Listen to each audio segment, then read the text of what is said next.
Hi guys, welcome to Tharnas kitchen. Hi guys, இன்றைக்கி நம்ம காரசாரமான தக்காளி சட்னி எப்படி செய்கிறதுன்னு பார்க்க போகிறோம். அதுக்கு தேவையான பொருட்கள்: தக்காளி ஒரு 5 பழம் எடுத்து வச்சுருக்கோம். அதுக்கப்புறம் எண்ணெய், கடுகு எடுத்து வச்சுருக்கோம். அதுக்கப்புறம் தேவையான அளவுக்கு கருவேப்பிலை எடுத்து வச்சுருக்கோம்.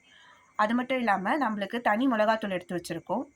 அதுக்கப்புறம் வெந்தயத்தூள் எடுத்து வச்சுருக்கோம். இது வறுத்து அரைச்சி எடுத்து வச்சுருக்கோம் நம்ம. அதுக்கப்புறம் பெருங்காயத்தூள், அதுக்கப்புறம் தேவையான அளவுக்கு சால்ட் எடுத்து வச்சுருக்கோம். இப்போ நம்ம இதை செய்கிறதுக்கு நம்ம 5 தக்காளியை பச்சையாகவே இதை அரைச்சி எடுத்துக்கலாம். அதுக்கு ஃபஸ்ட்டு கட் பண்ணி ஒரு மிக்ஸி ஜாரில் மாற்றி அரைச்சி எடுத்துக்கலாம். இப்போது நம்ம மிக்ஸி ஜாரில் அரைச்சி நம்ம எடுத்து வச்சுருக்கோம். நல்லா சாஃப்டாக அரைச்சி எடுத்து வச்சுக்கோங்க.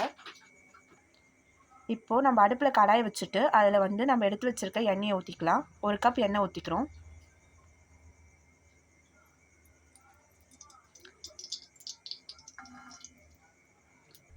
நம்ம இப்போ இதை தேவையான அளவுக்கு எண்ணெய் சேர்த்துக்கலாம்.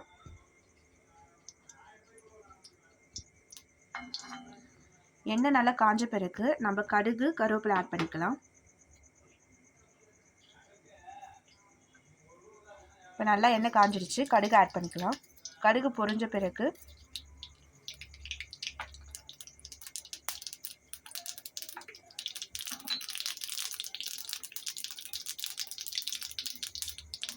கருவேப்பிலை கொஞ்சமாக போட்டுக்கலாம். அதுக்கப்புறம் நம்ம அரைச்சி எடுத்து வச்சுருக்க தக்காளி பேஸ்ட்டை நம்ம ஊற்றிக்கலாம்.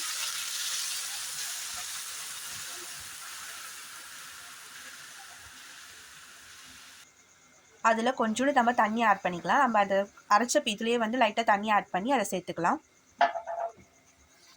நல்லா ஃபாஸ்ட்டான ஃப்ளேமில் வச்சு ஒரு 5 மினிட்ஸ் நல்லா இதை கொதிக்க வைக்கணும். அந்த பச்சை வாசனை போகிற அளவுக்கு நம்ம நல்லா இதை கொதிக்க வைக்கணும். இப்போ இது நல்லா கொதிக்க ஆரம்பிச்சிருக்கு. இப்போ இந்த கொதிக்கிற ஸ்டேஜில் இருக்கும் போது நம்மளுக்கு தேவையான அளவுக்கு தனி மிளகாத்தூள் ஆட் பண்ணிக்கலாம். இப்போ நம்ம காரத்துக்கு ஏற்ப மாதிரி ஆட் பண்ணிக்கலாம். இப்போ நாங்கள் 2 ஸ்பூன் மிளகாத்தூள் போட்டுக்கிறோம். உங்களுக்கு எக்ஸ்ட்ரா தேவை காரம்னா நீங்கள் எக்ஸ்ட்ரா போட்டுக்கலாம். இது தனி மிளகாத்தூள் ஆட் பண்ணுறதுனால நாங்கள் 2 ஸ்பூன் ஆட் பண்ணிக்கிறோம்.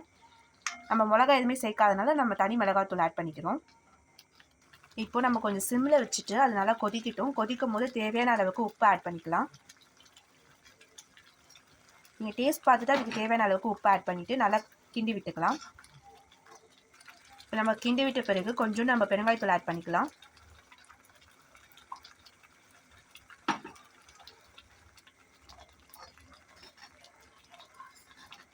பெருங்காயத்தூள் எதுக்கு ஆட் பண்ணுறதுனா நம்ம பெருங்காயத்தூள் ஆட் பண்ணுற மூலிமா அதோட தனி டேஸ்ட் கொடுக்கும். ப்ளஸ் அதோட ஸ்மெல் ரொம்ப டேஸ்ட்டாக இருக்கும். அதனால தான். இப்போ இதில் எக்ஸ்ட்ரா நம்ம டேஸ்ட் தரத்துக்காக இப்போ நம்ம நல்லெண்ணெய் ஆட் பண்ணுறோம்.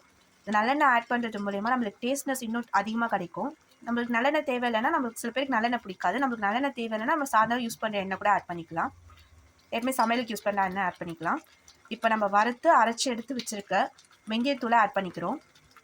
அதுவும் தேவையான அளவுக்கு தான் ஆட் பண்ணுறோம். கொஞ்சமாக ஆட் பண்ணிக்கோங்க. அவ்வளோதான் கைஸ். இப்போ நல்லா 10 நிமிஷத்துக்கு நல்லா கொதிக்க விட்டீங்கன்னா உங்களுக்கு சுவையான காரசாரமான தக்காளி சட்னி ரெடி ஆயிடுச்சு. இதை நீங்கள் குழம்பாக யூஸ் பண்ணிக்கலாம். இது நீங்கள் சாப்பாடு கூட யூஸ் பண்ணி சாப்பிட்றதுக்கு நல்லாயிருக்கும். சப்பாத்தி, இட்லி, தோசை கூட யூஸ் பண்ணிக்கலாம். இப்போ நீங்கள் ட்ராவல் பண்ணுறீங்கன்னா இந்த மாதிரி சட்னி நீங்கள் ரெசிபி எடுத்துகிட்டு போனீங்கன்னா 2 டேஸ் கூட கெடாமல் இருக்கும். ஸோ இந்த ரெசிபியை ட்ரை பண்ணி பாருங்கள் guys. Tata, bye bye. Thank you for வாட்சிங் தி வீடியோ. இந்த வீடியோ பிடிச்சிருந்ததுன்னா லைக் அண்ட் சப்ஸ்கிரைப் பண்ணுங்கள். மறக்காமல் பெல் ஐக்கானை கிளிக் பண்ணிக்கோங்க. அப்போ தான் நாங்கள் போடுற வீடியோஸ் உங்களுக்கு உடனே நோட்டிஃபிகேஷனாக காட்டும். தேங்க்யூ, பாய் பாய்.